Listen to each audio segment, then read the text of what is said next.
নমস্কার বন্ধুরা, আমি রিপ্তি। আজকে তোমাদেরকে চাউমিন বানিয়ে দেখাবো। আমি বাড়িতে যেরকমভাবে বানাই একদমই দোকানের মতো টেস্ট হয়। বাড়িতে আবার সেটা বানানো স্বাস্থ্যকর হেলদি খাবার, দোকানের পোড়া তেল নয়। তো চাউমিনটাকে সেদ্ধ করে নিলাম, সেদ্ধ করে জল ঝরতে দিয়ে দিলাম। জলটা ঝরুক, ঠান্ডা হোক। কী কী দেবো দেখে নিই। ক্যাপসিকাম, গাজর, আলু, পেঁয়াজ, কাঁচা লঙ্কা। ডিম কম ছিল তাই একটি ডিম। এদিকে হলো গোলমরিচের গুঁড়ো, ভিনিগার, সয়া সস, আর এদিকে কিমা কষা, মাংসের কিমা কষা।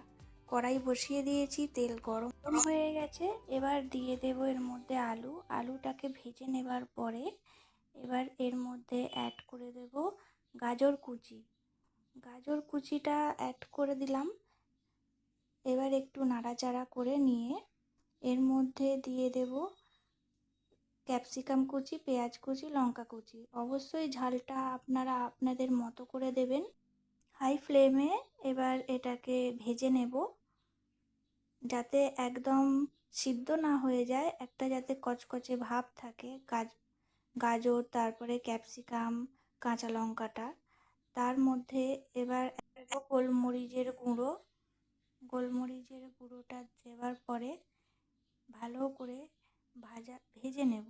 সবজিগুলো ভালো করে ভেজে নেব, যাতে কাঁচা গন্ধটাও না থাকে, কিন্তু আবার ক্যাপসিকামটা যাতে সেদ্ধও না হয়ে যায়।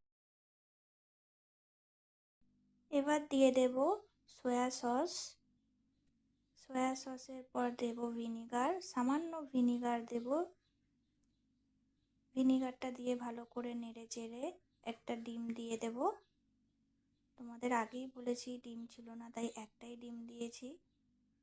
ডিমটা দিয়ে ভালো করে, যাতে ডিমটা বেশি ভাজাও না হয়, আবার ভালো করে ডিমটা নেড়ে চেড়ে ওদিকে কিমাটা দিয়ে দিলাম।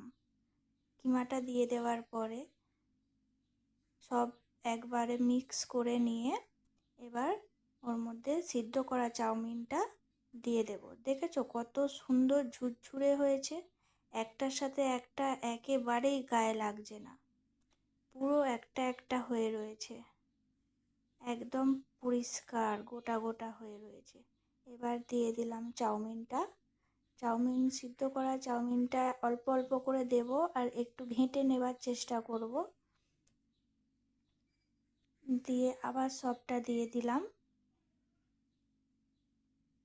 ভালো করে নেড়ে চেড়ে একটু মিডিয়াম টু হাই রেখে গ্যাসের ফ্লেমটা ভালো করে ভেজে নেব। ভেজে নেবার পরেই কিছুক্ষণ ধরে ভাজা হবার পরেই হয়ে গেল আজকে আমাদের রেডি চাউমিন। এটা একবার করে খেয়ে দেখতে পারো, পুরো দোকানের মতো হবে, পুরো টেস্ট দোকানের মতো। এই যে প্লেট তৈরি, একবার করে দেখাই যায়, তাই না? পুরো হুবহু দোকানের মতো খেতে হয়েছিল, শুধু দোকানে আলু দেয় না, আমি আলুটাই অ্যাড করেছি।